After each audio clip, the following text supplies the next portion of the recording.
real estate appraiser. She specializes, or did, I don't know if you still do, in eminent domain valuation. Do you still go out? Is still your job? And you've had a 28-year career as an expert witness on land use. This career culminated in exposing the impacts of sustainable development on private property and individual liberty. Rosa and her partner Kay Tokrud were instrumental in delaying a Santa Rosa redevelopment project that would have had an impact on 10,000 people who lived and worked in the projects, the area that they were going to take care of or redevelop. So tonight we're very pleased to have you here and welcome you, and I'm going to give you, will you have your own microphone now so you can take off. Hope it's working. And let me give you this if you want to use that. Oh, good. Now, is this... Can everybody welcome Rosa? It's getting feedback now. All right, let's try that. Okay, that sounds good. Is that pretty good? Can everybody hear me really well? I can hear you. Well, you should listen. I mean, come on. I'm listening. You listen carefully. That's good. So that was a good question about the occupiers. I thought that was a great question. You know, the thing that we are having a problem with, obviously, in our country, is that we've been divided. And we've been divided artificially. And this is part of the reason to divide us, because if we do get together, we're going to kick these guys out. And we're going to become aware very quickly of what's going on. So I want to introduce myself. I have been speaking across the United States to tea parties, to 9/12 groups, and to property rights groups. And, you know, I've been speaking to the people who are the stewards of their land and their water. The property owners.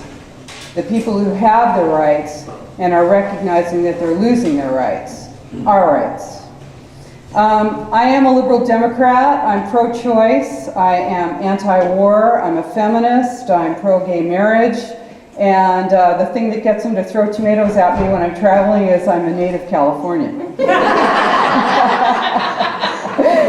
So I am a commercial real estate appraiser, and my specialty is eminent domain valuation. I've been a litigation support person, expert witness for many years. I'm just finishing up a 28-year career. And so I'm an expert in land use and property value. And because of that, I became aware that there was a planning revolution going on.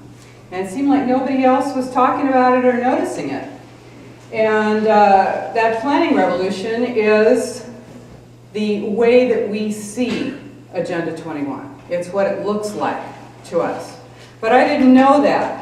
I was out there in 9 counties of the San Francisco Bay Area, and I was looking at property value, and I was trying to determine what people could do with their land, because that's what an appraiser does. You figure out what the highest and best use is, what somebody can use their property for, and then you calculate what it's worth, right? So I was going to planning departments all over the 9 counties, and I was saying, well, what can people do with their property? And I was finding out that there just wasn't a whole lot that they could do with their property. That in fact, the planning departments looked like they were there as the gatekeepers to stop people from using their property. And I was thrown out of plenty of planning departments. And proud of it too. I stood there and fought with planners regularly. And there were a few planners who said, you know, I try to help people get around these regulations, these statutes, these ordinances, these rules that restrict them from using their property. And I said, is that what you do for a living? You try and help people get around the rules. So anyway, I'm a researcher, and if I have to prepare for a court case, I need to be able to support the facts, and that's what I do. I'm a researcher, and everything that I'm going to talk to you about is the truth. It's a fact, and it's supportable, and I have full documentation in my book and on my websites, and it's not a mystery. You can go to un.org and look at Agenda 21. It's, the thing is, I may be a liberal, but this is not a liberal conservative, right, left issue. It's an American issue. This is an issue that all of us need to get on board with immediately because we're in the end game on Agenda 21. It is the biggest public relations scam in the history of the world. And I know that sounds like some kind of, big Hollywood hype thing or something, but it's not. It's really the truth. This is the agenda for the 21st century. That's why it's called Agenda 21. It's not Area 51, it's not Catch 22. It's called by the United Nations the Agenda for the 21st Century, Agenda 21, Sustainable Development. It justifies and enables the breakdown of our economy, the redesign of our cities and our towns, our loss of industry and agriculture and food independence, basically our loss of sovereignty. It's social engineering. It's the glorification of the new poverty. And that's part of what you see with the Occupy movement, is that sense that everyone should have the same amount, that nobody should have too much, that no one actually earned $1 million, and that no one should be able to keep it, and that anyone who owns anything necessarily must have done something wrong to get it. That's the philosophy, that's sort of a base philosophy of Agenda 21. In fact, it's kind of not what is Agenda 21, it's what isn't. And you're going to have to look long and hard to find something that is not United Nations Agenda 21 now, because this has been in the works for a long time. And it doesn't come with flashing lights, and it doesn't come with labels on it. There are many, many names that it's known by. And even if you're on council, and even if you're in a county supervisor, you may not be aware that what you're doing is enforcing United Nations Agenda 21 with a box of laws and ordinances and statutes that come right out of the agenda for the 21st century. So the days of conspiracy theory are over. The green mask is off, and behind it is Sustainable Development, United Nations Agenda 21. That's what it is. No matter how small the town is, no matter how remote you think you are, no matter how big your city or your town, United Nations Agenda 21, Sustainable Development, is having a powerful impact on you right now. Right now. So I'm here to help you identify it, recognize it, and label it for yourself. We're going to take it from the big picture right down to your living room, because if you can't identify it, if you can't recognize it, you're not going to be able to fight it. And awareness is the first step in the resistance. So I'm going to start with the overarching political philosophy that supports the whole concept of it, and that is communitarianism. Communitarianism says that the rights of the individual come below the rights of the community. Now, we're Americans, and we have our Constitution, which guarantees us our unalienable rights, right? Our rights to life, liberty, and the pursuit of happiness, which is, you leave me alone, and I'll leave you alone, and we'll be fine. And everyone is going to be, as long as I don't get in your way and you don't get in my way and nobody hurts anybody else, we have our individual rights, right? Life, liberty, the pursuit of happiness. Now, those are unalienable rights. They can't be taken away from us, and they can't be granted to us by a government, right? We were born with those rights. But communitarianism says that they have to be balanced with the rights of the community. Now, the rights of the community, what is that? We don't know what the rights of the community are. The rights of the community are given by a government and taken away by a government. They change. They can change at any time. They're not written. They may not be written. They are sort of known rights and can come up and disappear at any moment. The rights of the individual are subsumed into the rights of the community. This is, in this case, the global community. Now, a good visual for thinking about the way this works is you take a clear glass of water and that's your constitutional republic.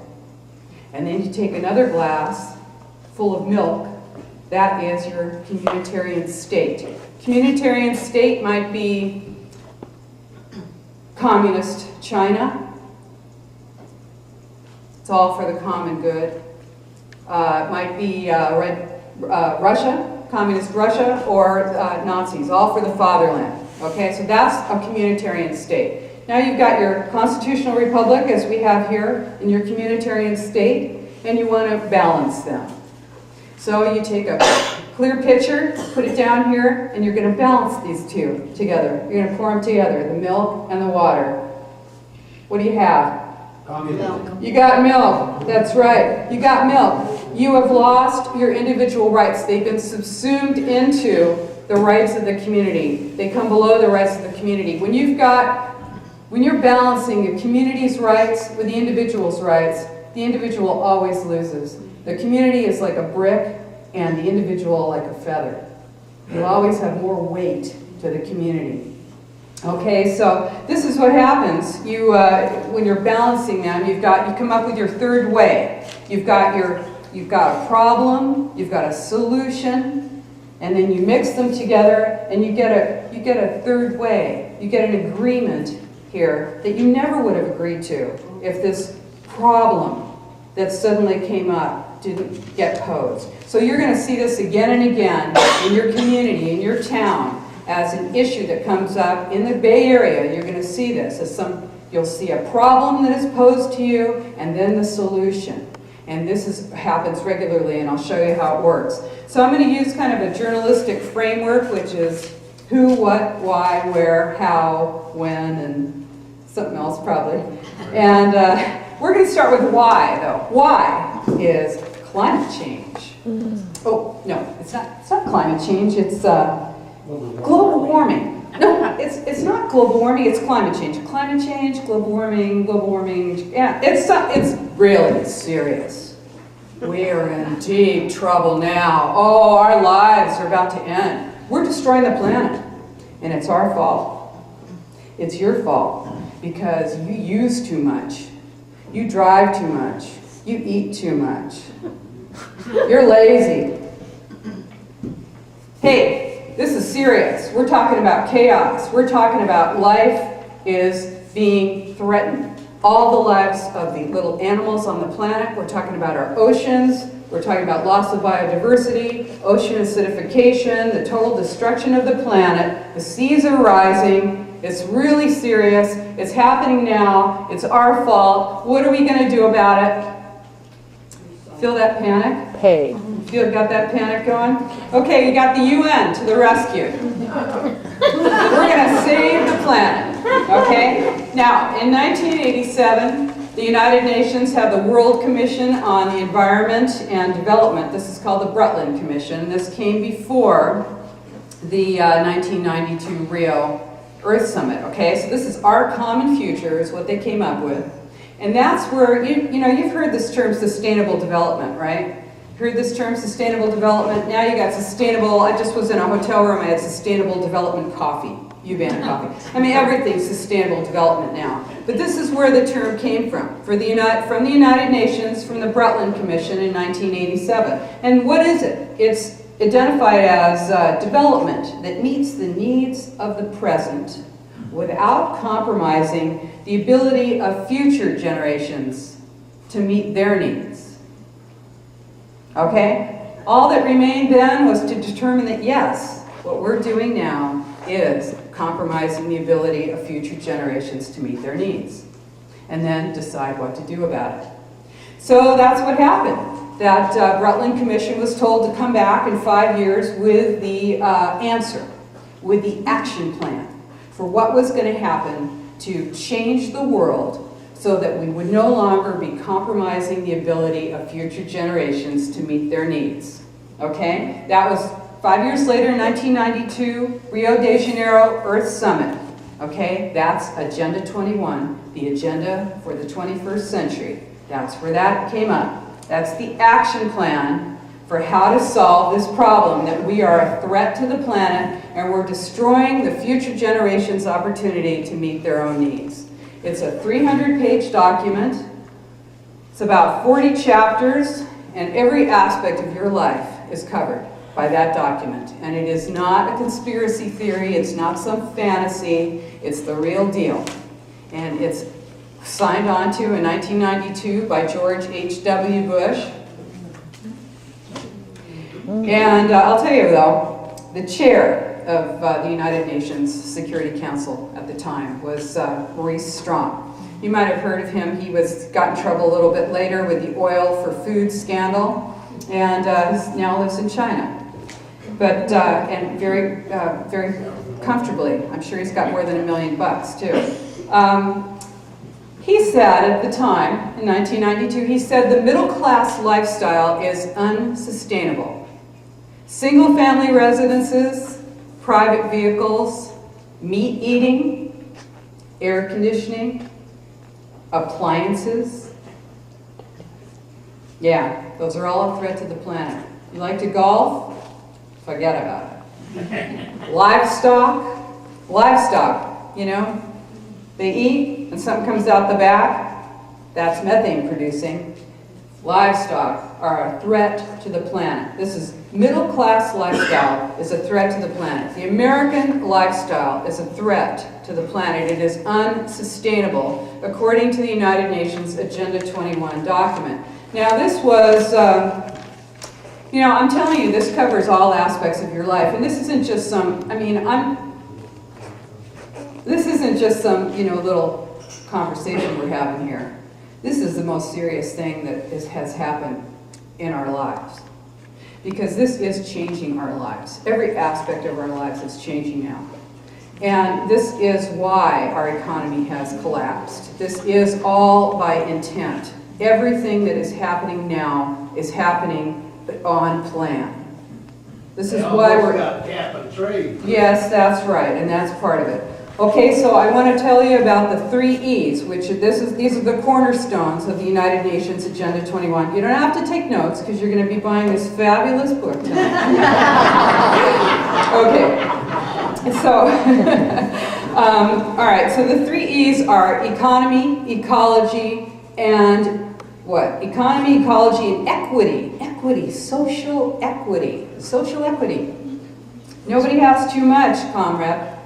Okay, so you got, did I say that? Excuse me, I didn't mean that. Okay, so you probably can't see this, but I'm going to tell you what it is. It's an illustration in my book of the 3 circles. This is the symbol of United Nations Agenda 21, Sustainable Development. It's like a little piece of the Olympics sign. Or if you're mathematical, it's a Venn diagram. It's 3 circles that are, you know, kind of connect, and where they connect in the center is where it's sustainable development. It's where everything's in balance. Everything's in balance is a jargon word, okay? It's part of the jargon for Agenda 21. So when everything's in balance, economics, housing, transportation, land use, health, water, energy, food production, and population control. It's all part of Agenda 21. Now, there's a philosophical basis to this. It's called the precautionary principle. It's number 15 of Agenda 21. And this is very important because when you think about global warming, climate change, it's informed by the precautionary principle. Okay, this is what it is. It's if an action or a policy has a suspected risk of causing harm to people or the environment in the absence of scientific consensus. In the absence of scientific consensus that the action or policy is harmful, the burden of proof that it is not harmful falls on the party taking the action. Delta smell? Okay, this is now, in the United States, it's the precautionary approach.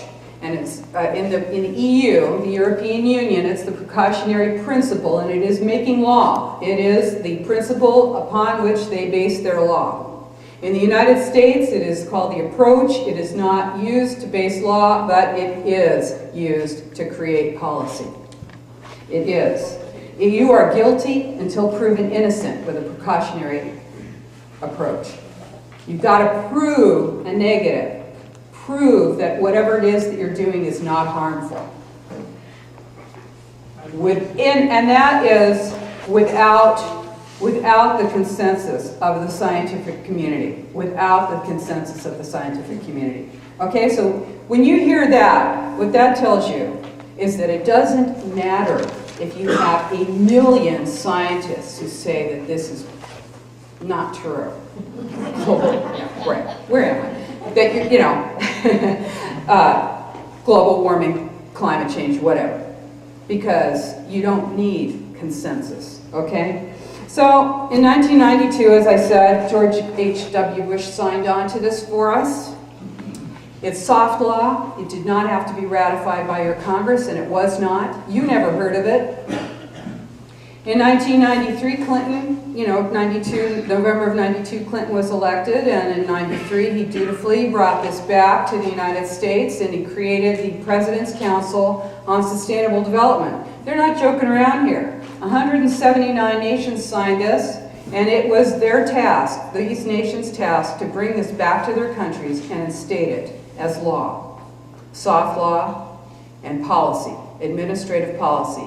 And it is in the United States. The President's Council on Sustainable Development is made up of 12 cabinet-level secretaries, including education, energy, defense, I forget all the rest of them, transportation, a whole bunch of them.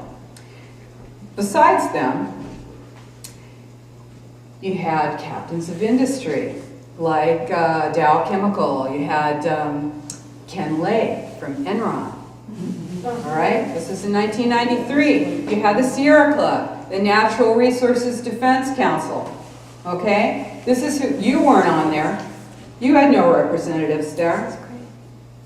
That's who was representing you on the President's Council for Sustainable Development. Now, what they were all about was bringing United Nations Agenda 21 into the United States. And they said, okay, the cabinet level guys, they said, all right, we can do this. Agriculture was one. They said, we can do this administratively. We don't need to involve the public. We think we're going to be able to just put this, shove this under the door. No one's going to notice.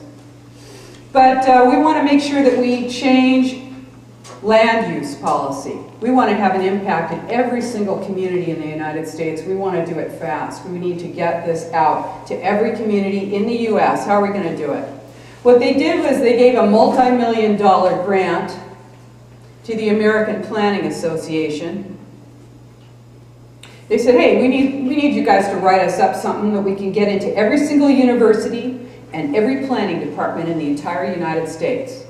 It took them about 6 years, and then a couple of years after that, they got it into every community. It's called Growing Smart, Legislative Guidebook with Model Statutes for Planning and the Management of Change.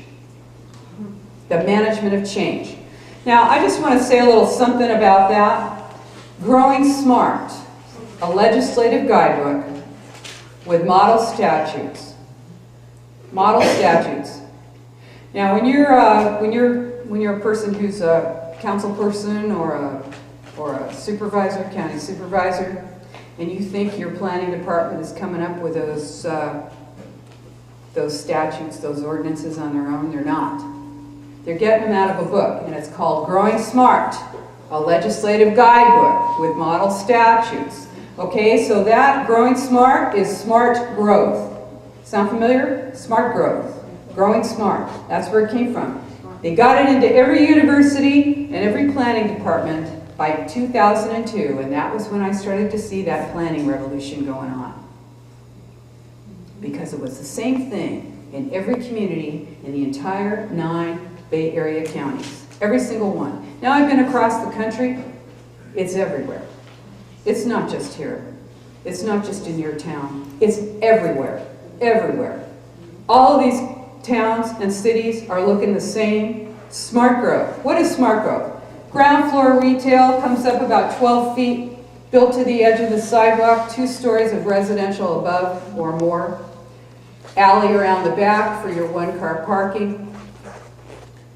Transit-oriented development is on a transportation corridor, or it's close to a BART station, or a future planned train station that does not exist and may never exist.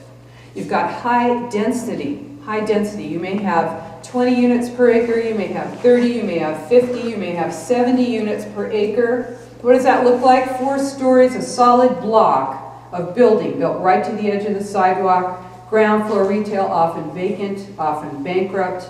Couple few 4 stories of residential above, often empty. Built as condos. Oh, you're gonna love this. They've all got their granite counters. Yeah, they're empty now though. They got paid for with your property tax dollars, a lot of them, and I'm gonna tell you about that. But we were talking about Growing Smart, the legislative guidebook that is now in every single city in the entire United States, and it's from the President's Council on Sustainable Development, gave that grant to the American Planning Association. That's a private organization, by the way, nonprofit, private, okay? What happens then? Well, you see all your planning changes. All your planning changes. If you want to be a transportation planner or a city planner, you're going to study that book. You walk into any planning department in the entire country, and that book's on the shelf, or off the shelf and on someone's desk. They're using it. Okay? So, they said, all right, we can get it in, we can get Agenda 21 into every single city in the entire United States. Real easy now. We're in. But you know what? The people might not like it. They might wake up and not really appreciate that their entire lives are changing, that they can't use their property for what they thought they could use it for. So what are we going to do? We're going to commission another book, and that's called Sustainable Development. No, it's called Sustainable America, A New Consensus. Now, if you're like me, I told you I was a feminist, and I'm a lesbian feminist. That's twice as bad.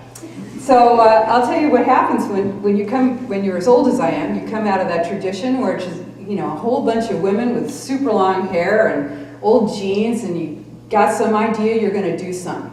And you're in a room, let's say you got 12 women in the room, and you stay in there all night, 10 hours, you're fighting it out about some issue that you want to do, some action you want to make, and until every single person in the room finally can agree on an action. That is consensus, agreement of all parties, right? That's what consensus is if you look in your dictionary.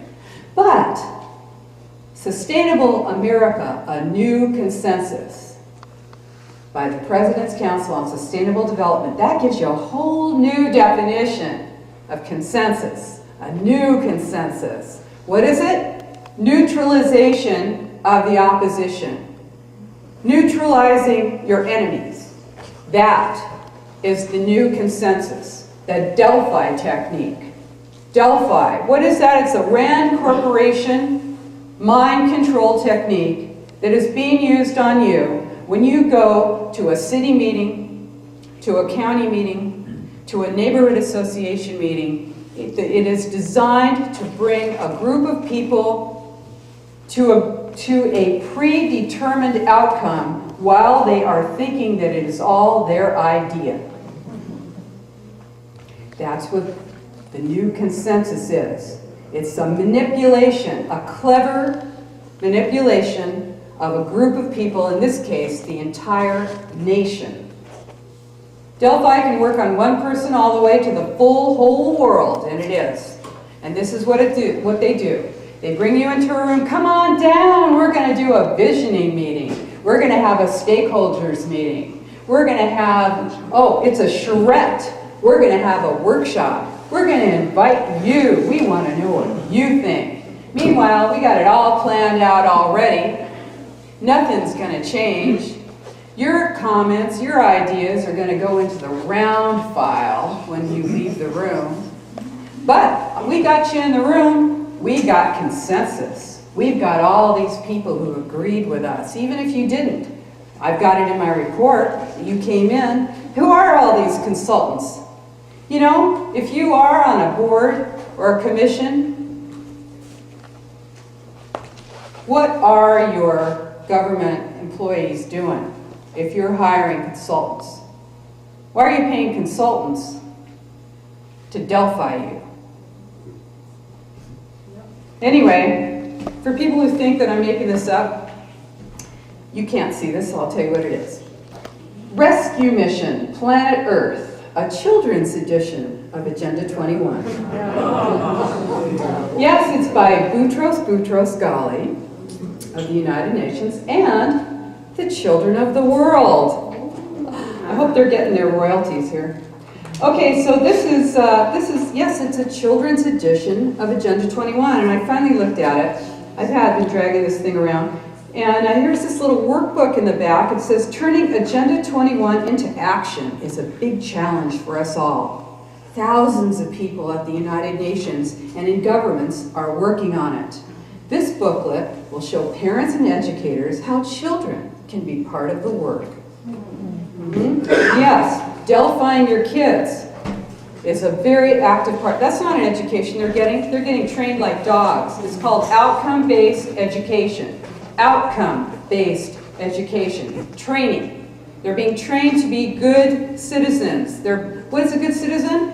Good citizen, in that definition, is a good German. That means somebody who goes along to get along. Somebody who doesn't cause problems. Somebody who doesn't ask the wrong questions. Somebody who doesn't want to stand out. Somebody who... Why? Because communitarianism is imposed on you through peer pressure. When you go to those visioning meetings, and you're in a room full of people, and somebody like me, not like me, nothing like me, is standing up there and telling you how your life is going to be so groovy if you pick planned future instead of business as usual, which is where you live right now. And you say, excuse me, but I don't like that too well. And they go, oh, really? And everyone looks at you. And you raise your hand or you want to speak up. And pretty soon, you'll get attacked. You're going to get maligned. You'll get shamed. You'll be embarrassed. You'll be targeted. This is the method that's used in the RAND Corporation Delphi technique. They target you. They shame you. They embarrass you if you speak out. So, you got to be brave. Okay, so how do they do it? How are they doing this? They want to reduce their greenhouse gases, your greenhouse gases. They probably drove to wherever it was and live in a house, but you live in sprawl. Yeah, if you live on more than 6,000 square feet in a single family home, you are living in sprawl and you are so bad. That's not sustainable. That's not going to work. And you know why? Because they figure in the urban areas mainly, this is a plan to get you out of the rural areas where we're sitting right now. In case you don't know it, it's sprawl. Okay? Rural and suburban areas are a threat to the planet because, for the most part, this is the green mask of it. Well, there's not enough public transportation out here, so you have to drive your car. And your house is too big, and you use too much energy. So we're going to get you into that smart growth, that ground floor retail that's empty now because it can't support retail because there's not enough people living in that area. So you're going to pack those units with as many people as possible. You're going to get the people out of the rural and suburban areas where they can be near a train line or a bus line, even if it doesn't exist now, and it just exists on paper. They're going to bring you in there and make that so that they can now say that they've reduced their greenhouse gas emissions, okay? That's the plan. Now, the route that they're taking to get there is that they use an international group that is a non-governmental organization. It's called ICLEI. ICLEI stands for International Council of Local Environmental Initiatives. ICLEI.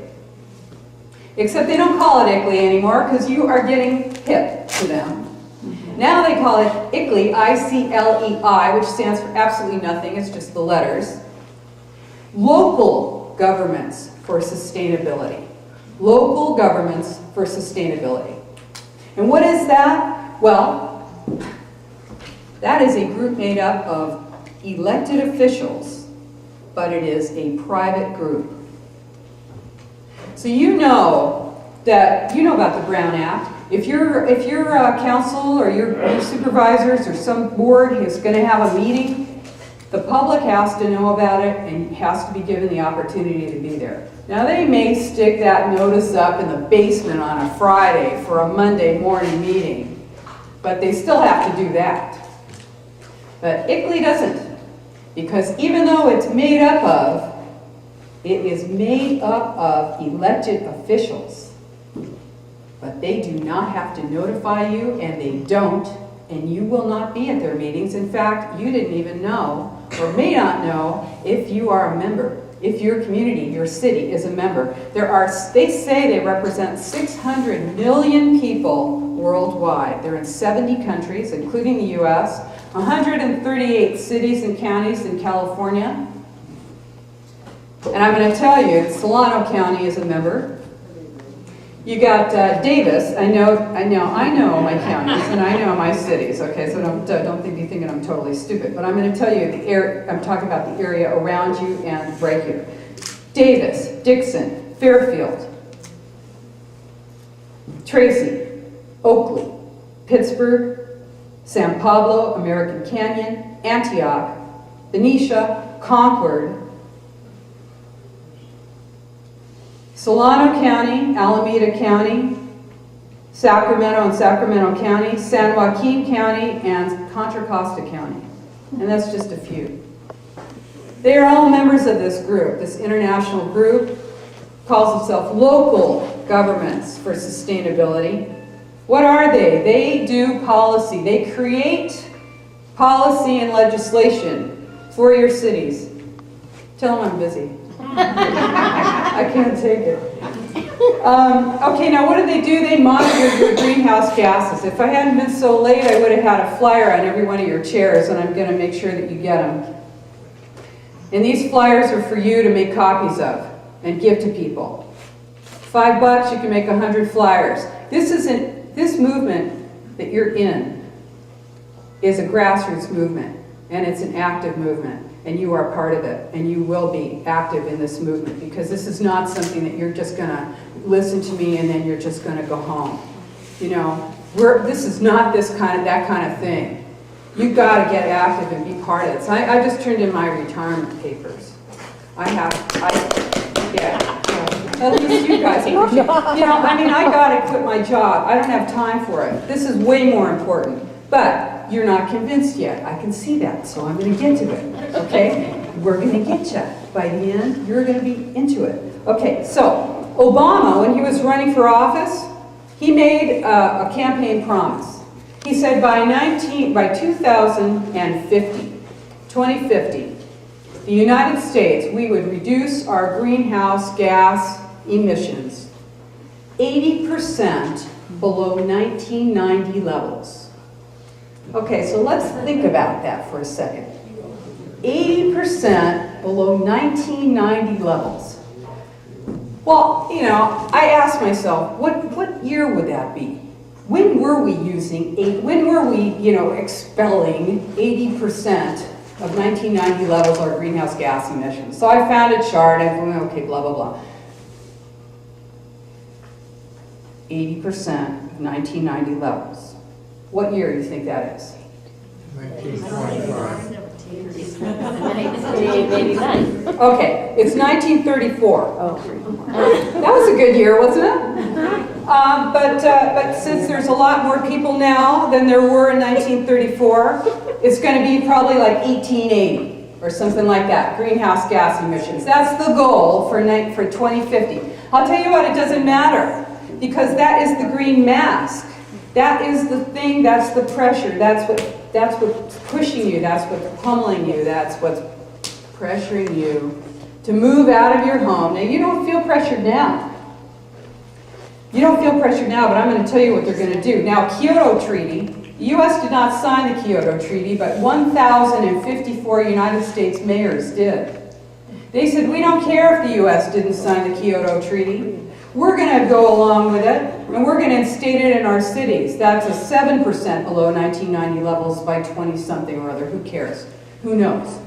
The whole point is to bring this legislation, bring these policy changes into your community, and it's being done through ICLEI, the International Council on Local Environmental Initiatives. Your community, your city pays dues, and then they get a whole box full of legislation, of ordinances, of policies. They start their milestones where they start measuring your greenhouse gas emissions, and then they know how much you're using, and then they start telling you that now you have to use less water.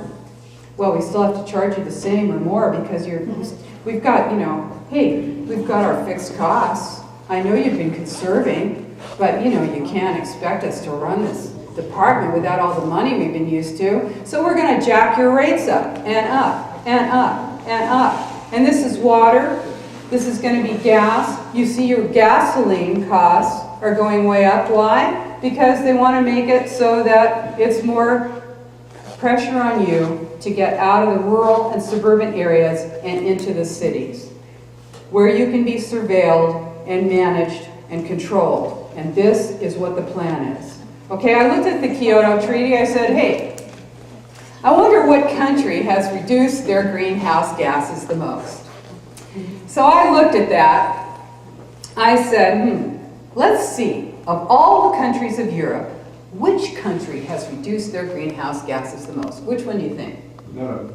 Oh, Egypt. No. Spain. No. Latvia. Latvia.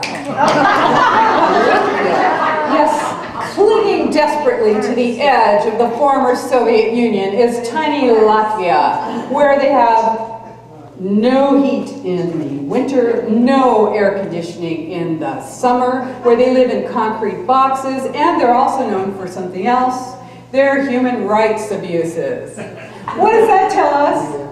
If you control your people totally, you're going to be able to reduce your greenhouse gases a lot.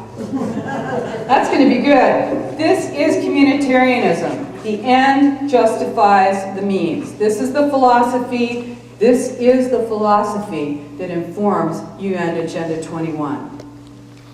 The end justifies the means. They do this in secret. You didn't even know about ICLEI probably. If you just heard about it, or if you've heard about it recently, this has been operating for 20 years. A lot of communities, cities are members, and the citizens don't know, have no idea. Okay, I told you by 2002, Growing Smart, a legislative guidebook, was in every single city, every single town in the entire United States, all of your universities. AB 32 in California, Assembly Bill 32, and Senate Bill 375, that's AB 32 greenhouse gases. Senate Bill 375 is anti-sprawl. Put it all together and you get manipulated how they use metropolitan planning organizations. Now, this might seem like boring stuff. It is not. This is heavy stuff. The money that comes into your town, transportation dollars, okay? This city, Rio Vista, and this entire area is part of, what is it? I'll tell you. I don't want to bore you, but this is very interesting. No, it really is, because the Metropolitan Transportation Commission and ABAG, which is the Association of Bay Area Governments, they are a metropolitan planning organization. They've got a lot of money. We're talking about a huge amount of money. $200 billion in transportation dollars for the next 25 years. And if your city wants any of that money, they've got to get on board and go along with whatever MTC tells them they can do for building smart growth.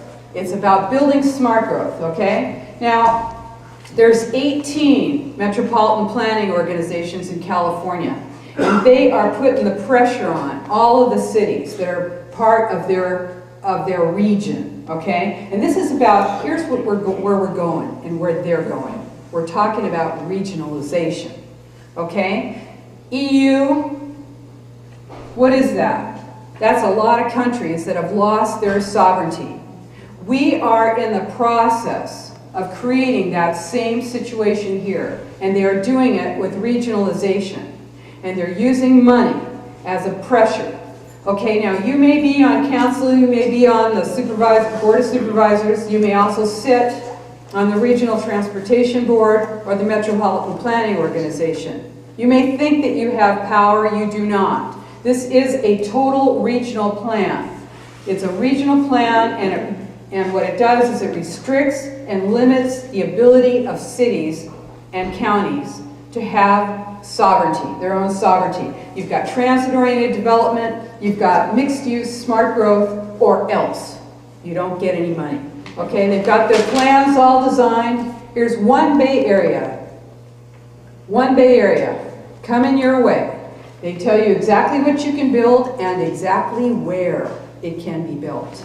Exactly where. And where it's going to be built is Fairfield, part of Sassoon City. And I'm not talking about all over. I'm talking about in a very restricted, small part that's along a transportation corridor. That's it. If these towns want money from the Metropolitan Transportation Authority, they have to build exactly what and where they're told to. This is it. We're talking about loss of sovereignty. Now, you've got a general plan in every one of your cities. You've got a general plan, right? They probably invited you to come on down and give your opinion of the new general plan. You probably did not go. Or maybe you went. Maybe you did go to one of those 15,000 meetings that they had. Yeah. Where they told you that what they were going to do was build smart growth in the center of the city. But you were going to like it because you were going to be riding your bike. I can see you're all a bunch of bike riders. You're going to be riding your bike. The sky's going to be blue. Everything's going to be cool. You're going to be living in an apartment downtown. Hope you like that. Okay, your planning department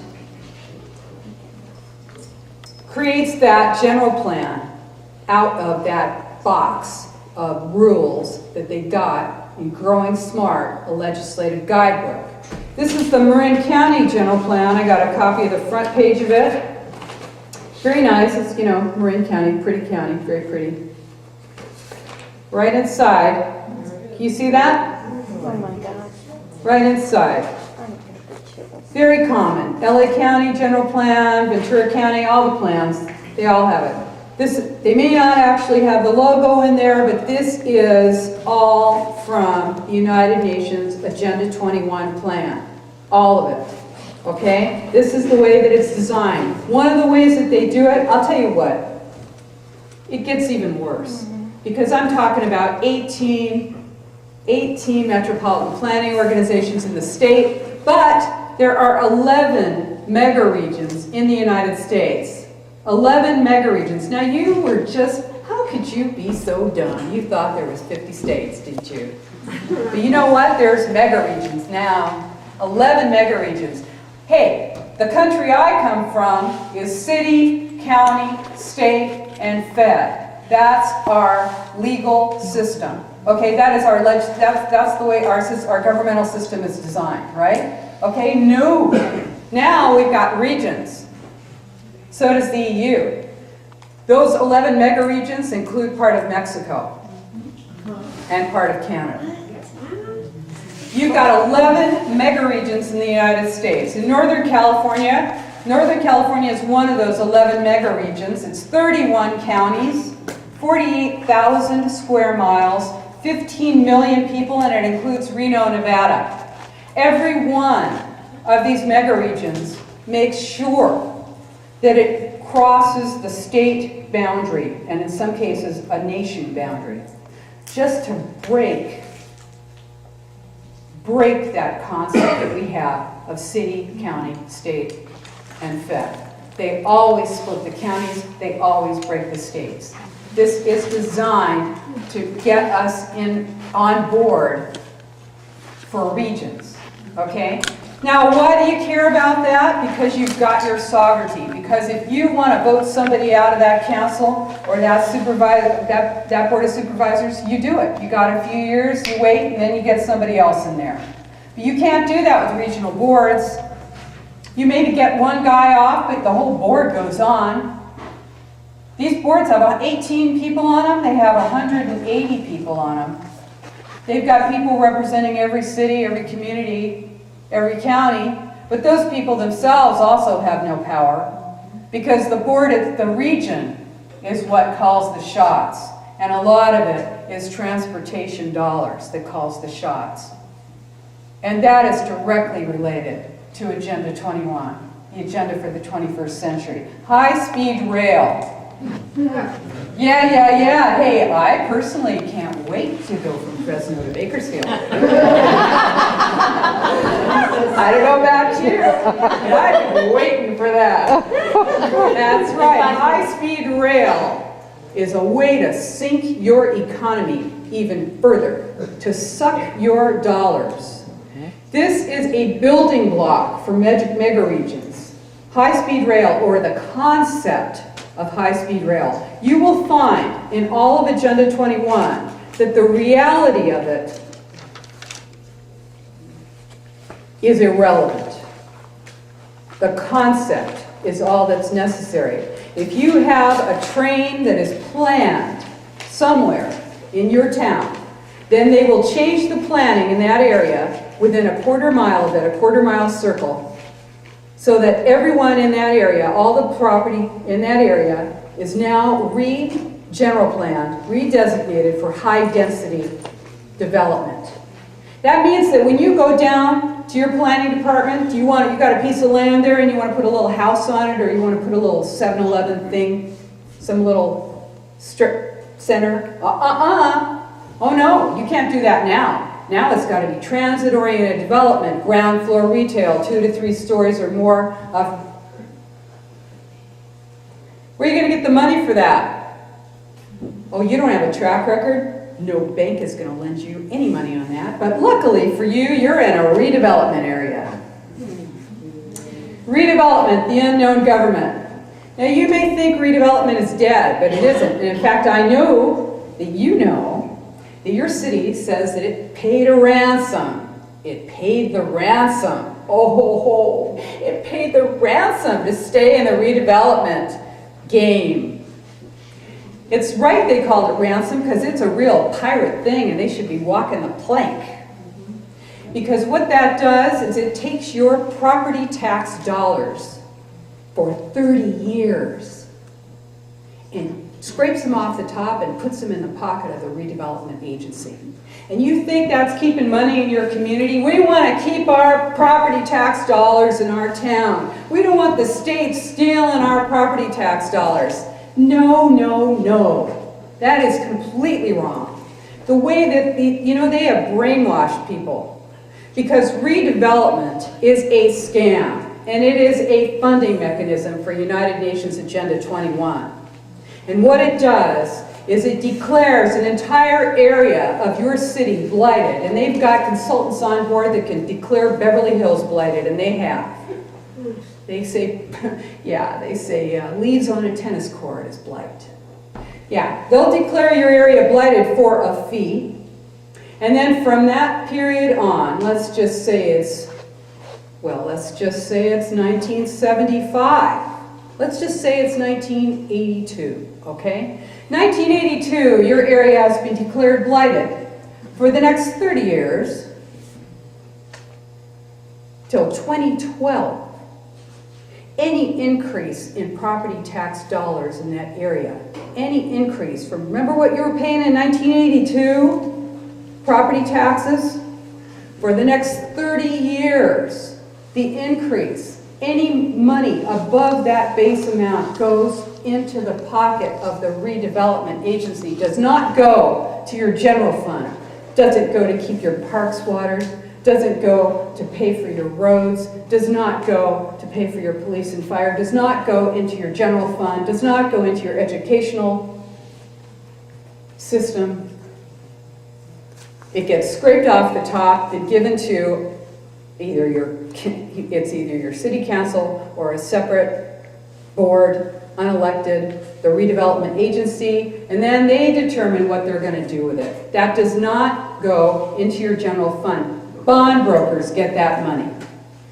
And they have 45 years to pay off those bonds. They indebt themselves, you are indebted for 45 years. And they never get rid of a redevelopment project area. Not a single one in California has ever closed out. They never seem to get rid of the blight. They take that money, all that tax money, for years. You think you got problems now? How do your parks look? You got street lights off? Where is the money? A lot of it is being taken and given to bond brokers to pay off that debt. You got to get this. It's on my website. Democrats against UN Agenda 21.com. You can get it for free. It's just a download. It's a great little thing. It's got tons of charts, cartoons. It's about 40 pages long. It tells you everything you need to know about redevelopment, and you need to know about redevelopment because it's not dead yet.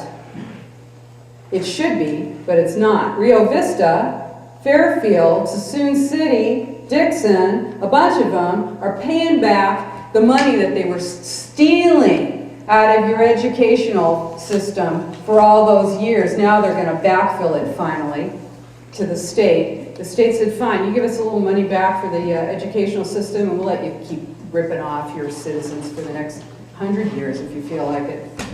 Am I pissed off? You know, I don't want you guys to think I'm pissed off.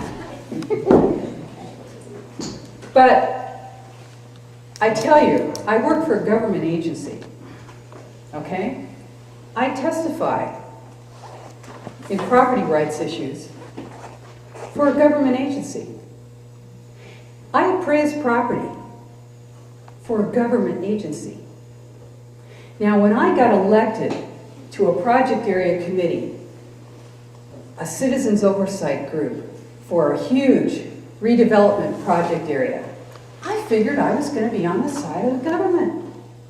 I never thought I was going to sue to stop that huge project area. 5 miles, the thing is enormous. 1,100, it was 1,300 acres until they dropped my neighborhood out.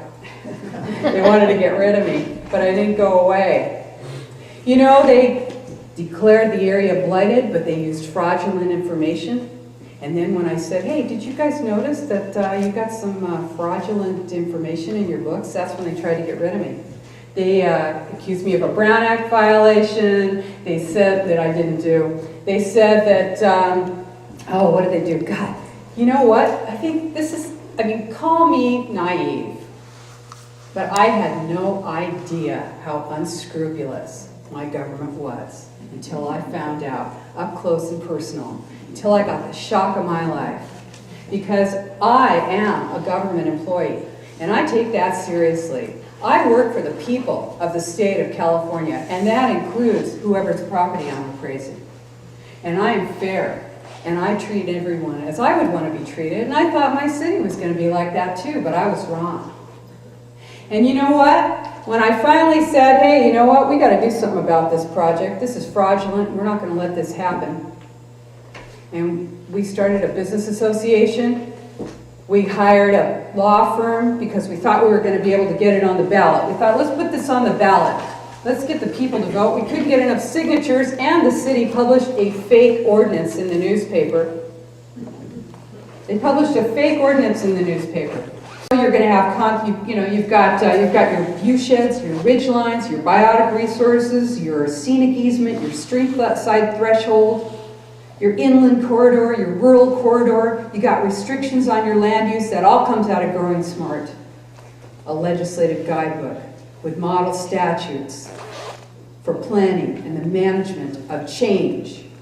That word change, jargon. Remember I told you this is the biggest public relations scam in the history of the world, and I'm not kidding around here. They have paid a lot of people a lot of money to design this plan, and it's been going for 20 years. And you are just becoming aware of it because we are in the end game now. We have got to get on board and work on this together now, because if we don't do it, and you know, don't think I don't notice that just about everybody in here is my age and older. This is This movement that we are watching happen in front of us is a youth movement because these people have been indoctrinated since they were children and told that they are destroying the planet and told that they must work collectively, and they have been trained to do this. They are in a cohort. Now look, I told you I'm a liberal Democrat, and I'm not joking. I really am. But I don't leave my brain at the door. I'm aware and conscious of what's going on. Now, I also understand that when you talk about the wildlands, and you talk about linkages through corridors so that animals can get from one place to the other, okay, that sounds cool, but if you look at these linkages, they take up whole states. We're talking about strips of the country, swaths of the country that are hundreds of miles wide. Now they don't own, these conservation groups do not own that land. They are taking it through regulatory takings. They're telling you that you want to get a conservation easement. There's actually, the University of Wyoming is sending out facilitators. Those are what you see when you're up in some meeting and there's somebody who's running the meeting and they always have an agenda and they're actually the ones who drive you to a certain, agreement, consensus that you had no idea that you agreed with until you walk out and you go, was I the only one who didn't like that? Those are the people they send out to knock on your door. Hi, I'm with the University of something through the state of Wyoming. I am here to help you, or the state of Montana, I'm here to help you do estate planning. I'm here to help you do estate planning. Now for those people who don't kick their ass out the door in about 10 seconds, excuse me, they come in and they meet with every single person in the family. And they get you all together then, after they've met with you and they've learned what your whole family dynamics are, and they get you to leave your property to them, to the city, to the state, to the county, to the feds, whatever, through a conservation easement, to a land bank, to a private group for conservation purposes. They'll pay you some money. They split your title. They do this under the auspices of the government.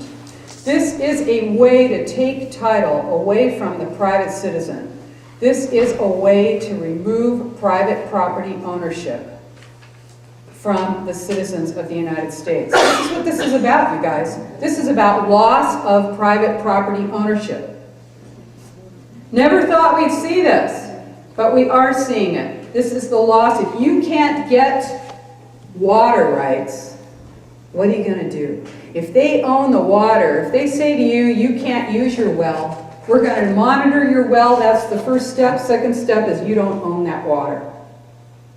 How about in Sonoma County, we've got 1,384 miles of rural roads, and the Board of Supervisors just said they're only going to be paving 150 miles of rural roads. 150 miles of rural roads will be paved, and the rest of those 1,200 miles will not be paved. Do you think your property's going to be worth anything, your rural property, when you can't get to it? How about you growing anything out there? You going to be able to get that to market? What's that going to do to private property ownership out there? You're going to be in the city. How are they getting you into the city? That's one way. Restriction on your use. Vehicle miles traveled taxes. Boy, when you're out here and you want to go wherever it is you work, and they're going to charge you for every mile you drive, on top of that $5 a gallon you're going to be paying. Oh, you got an electric vehicle, you think you're real cool. Well, you know what? Who's going to be paying the road taxes? Because those come out of the gas pump. They're going to be maintaining those roads for long? Nope. Roadless areas in the United States, right now it's 60 million acres. It's going to increase. That's the plan. Loss of agriculture, loss of food independence, and loss of a tax base. Because when that property is not owned privately, it's not paying property tax. And then you spiral down. Less money for the county, less money for the city, less money for the state, for the feds. Pretty soon you got no services. This is how it happens. This is exactly how it happens. So, that's it. Your Delta Vision, public-private partnerships, right? That's what you're looking at with that National Heritage Site thing you got going. You worried, did you guys go to the meeting a couple weeks ago? It was here about the bass fishing, bag limits. They got you fighting with the farmers, don't they? It's not the bass, it's you guys. The bass don't eat the Delta smelt. It's the farmers in the water and Right, they got us at each other's throats instead of us pointing in the right direction. We are being manipulated. We are being manipulated. This is all United Nations Agenda 21, every bit of it. This is a lack of scientific support for these plans. No justification for changing these flows. You don't need it because you've got the precautionary approach. You don't need scientific consensus anymore. They are using the cover of environmentalism. And through the cover of environmentalism, the rigid control of a totalitarian state is in progress right now. That is what's behind the green mask.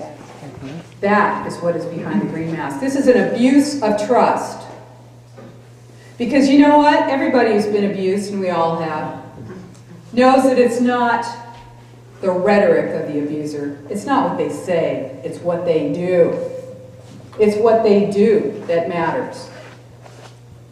And we see exactly what has happened to us. We have lost our economy. It has been destroyed. Why? Those Occupy people, kids, whatever, yes, they're being led by the nose and manipulated. Of course they are. But they also know that there was not regulation on Wall Street as there should have been, and that was by design. Our economy was crashed. The banks were paid off. That is what TARP was. We lost. The banks didn't lose. The banks got to eat the little banks. The big banks got to eat the little banks. And we got foreclosed on it. So what else is happening? This is it. It's a totalitarian state in progress. And they all share the same thing. All totalitarian states share the same thing. We're talking about Red China, we're talking about Communist Russia, we're talking about the Nazis. They all share the same thing. We really don't think it can happen here. We just really don't think it can happen here. And it's not going to happen the same way. It's already happening here. It's happening here right now. But it looks different. But they all share the same thing.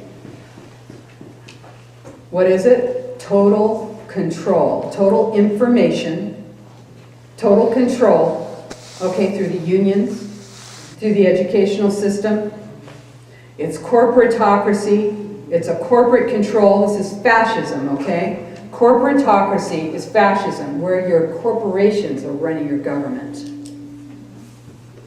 Restricted movement, surveillance. If an enemy wanted to destroy our country, they couldn't do much better.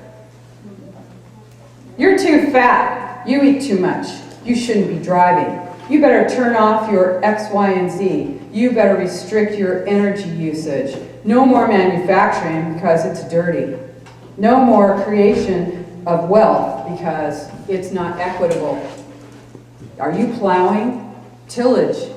Tillage. Did you hear that dust is a pollutant? Yeah, you heard that. Right, okay, well, this is it. This is a totalitarian state. Rigid control of all systems, total information, surveillance. They got this thing now. Tiniest spy plane in the world. Tiniest spy plane in the world is DARPA, the Defense, what is it? Defense, I don't know, I forget. Defense Advanced Research Projects Agency from the Pentagon. Okay, this thing is, I've watched a little video of it. It's a tiny little, looks like a little tiny hummingbird. Flies 8 miles, you can see and hear everything, remote controlled, go all over. come right back, report. I was reading this article about it. It was in the New York Times, I think, and it said, I get down to the bottom, I'm reading about this thing, I'm thinking it's going to be for caves in Afghanistan, right? I get down to the bottom of this article, last paragraph, it says, it's not likely to be a hummingbird, says the guy who's developing it, because that's a rare bird in New York City. Oh my God. Domestic surveillance is part of the totalitarian state, okay? All of these totalitarian states all share the same thing. Besides that, it's all for the common good. Yes, it's for the fatherland, remember? It's for the homeland. Can you believe we say that? It's for the homeland? It's for the fatherland. They also share the concept of the Spartan present. Pulling in, limiting, conserving.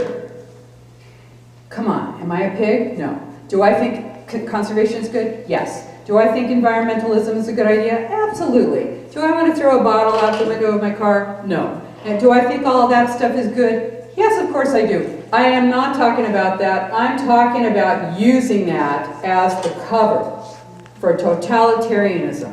And that is what you're seeing now. Okay? They all share that Spartan present and the glorious future.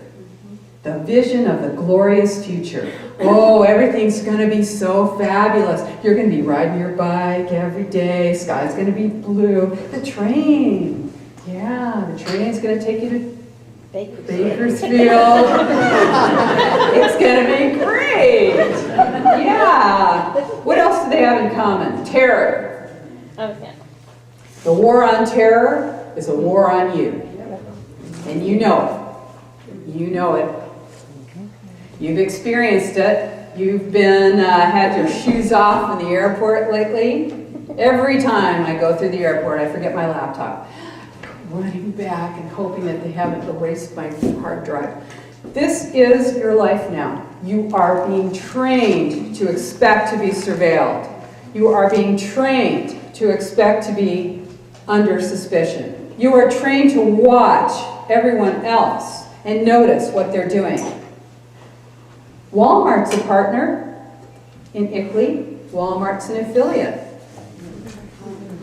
Yeah, okay. Revolution is bad for business.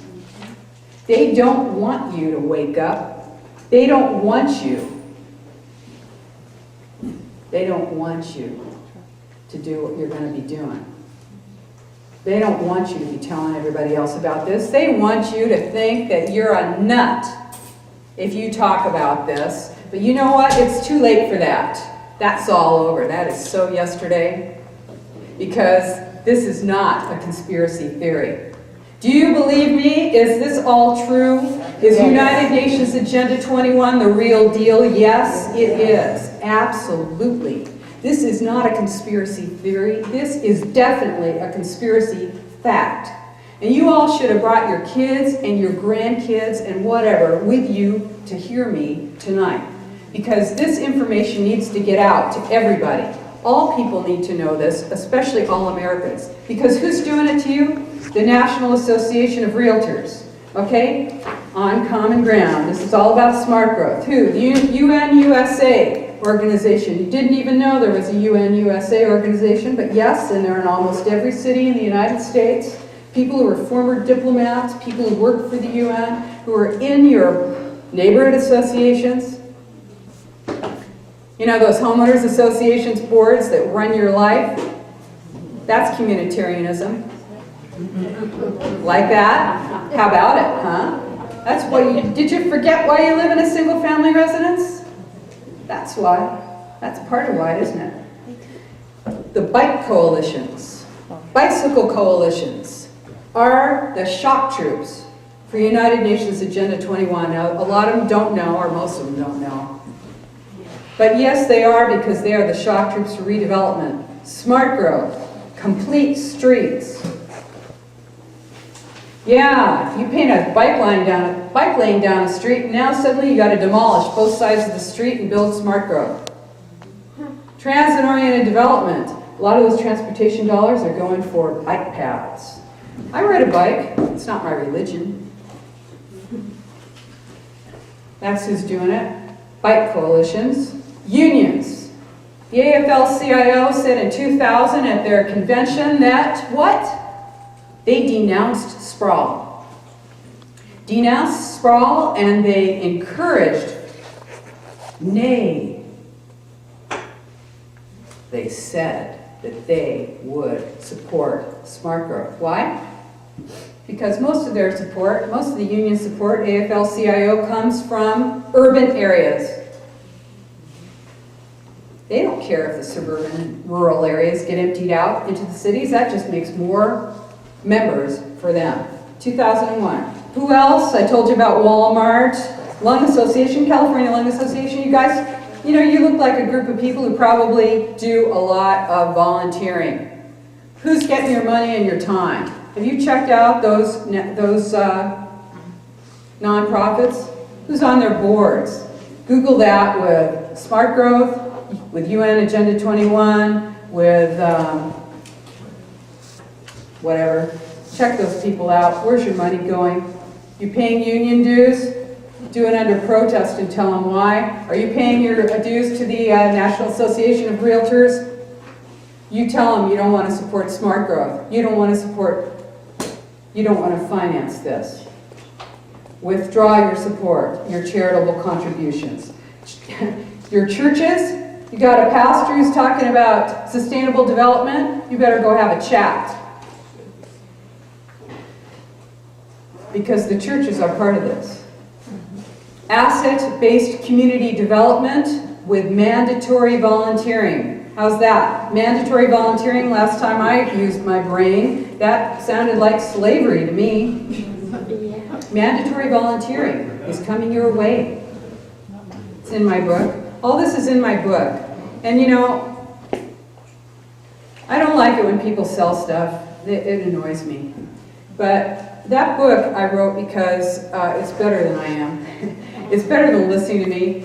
You can shut it off anytime. The information is great. It's all there. The support is there. The websites are there. The information is very well put together. It's short. And it's entertaining, I think, and so do most people who've read it.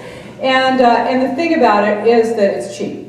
It cost me about what I'm selling it for, which is 15 bucks. And so I want you to buy it. So the other thing is that, you know, you're looking at people who are doing this to you. A lot of them don't know. I'm not telling you that every single person who's doing this is aware, because they're not. They're being used. There are a lot of people who know about this. And then there are a lot of people who are just paying their union dues, paying their bike coalition dues, don't have any idea that when they go down to the city council meeting and they beat the drum for smart growth or for that train, that they are being used to support United Nations Agenda 21. This is a plan to silence your voice and take away your rights, to take away your property rights, to take away your freedom. No, they don't, but we're darn close. And you really have to get on board and do it, because you know what? There are people who will not know what it means to be living in a free country. And we are older. And is this going to happen on our watch? We've had a good life. Is this going to happen to our kids and our grandkids because we didn't get up and say no?